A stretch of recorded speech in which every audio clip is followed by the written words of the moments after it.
Climate change, dangerous and dirty used cars sold to Africa. Millions of highly polluting used cars from rich countries are being dumped on developing nations, according to a UN report. Between 2015 and 2018, some 14 million older, poor-quality vehicles were exported from Europe, Japan and the US. 4 out of 5 were sold to poorer countries, with more than half going to Africa. Experts say that up to 80% failed to meet minimum safety and environmental standards in exporting countries. As well as causing accidents, these cars make air pollution worse and contribute heavily to climate change. Many of the vehicles have also been tampered with to remove valuable parts. The report, published by the UN Environment Programme, Unep, says that both exporters and importers need to put tougher regulations in place to stem the flow of these cars. Car ownership is booming all over the world with an estimated 1.4 billion vehicles on the roads, a number that's expected to reach around 2 billion by 2040. Much of that growth is happening in developing countries in Asia, Africa, and Latin America. In their 3-year analysis, researchers found that regulations on car imports in the majority of the 146 countries they studied were weak or very weak. A second study on the issue, by the Netherlands Human Environment and Transport Inspectorate, shows that many cars and vans shipped from Dutch ports to Africa are outdated and contribute to worsening air quality on the continent. What we can say is that of those 14 million vehicles, up to around 80% are not roadworthy and don't meet a vehicle emission standard that is called Euro 4, said Rob de Jong, from Unep, one of the report's authors. The Euro 4 car standard came into force in Europe in January 2005.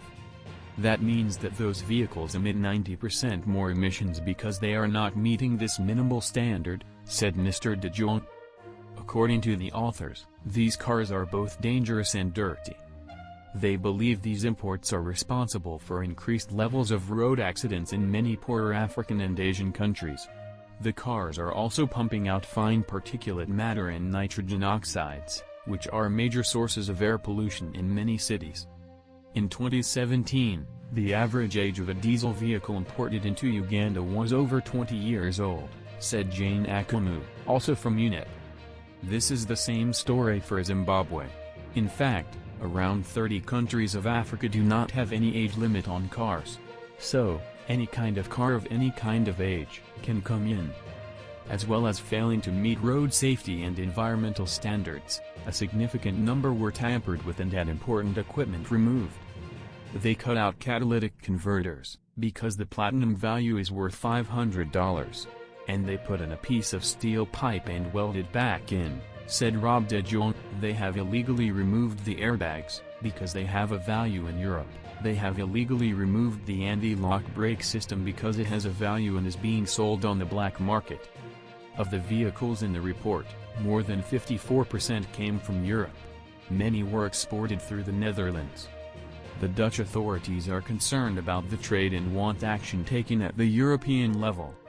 The Netherlands cannot address this issue alone, said Sintje van Veldhoven, the Netherlands Minister for the Environment. Therefore, I will call for a coordinated European approach, and a close cooperation between European and African governments, to ensure that the EU only exports vehicles that are fit for purpose, and compliant with standards set by importing countries. The growing realization of the dangers posed by these cars has seen several importing countries stiffen their regulations. Morocco only permits cars less than 5 years old to be imported. Kenya also has an age limit of 8 years for imported cars. On a regional level, the Economic Community of West African States, ECOWAS, representing 15 countries, has set cleaner fuel and vehicle standards from January 2021. But to really deal with the issue will require action at both ends of the supply chain. On one hand, I think it's unethical that these developed countries export vehicles that are not roadworthy on their own roads, said Rob de Jong.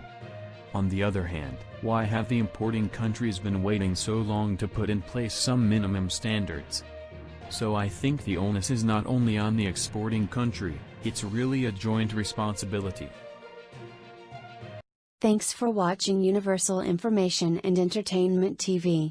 Please like and subscribe our channel for more updated videos, news, information and entertainment. See you in next video. Stay tuned.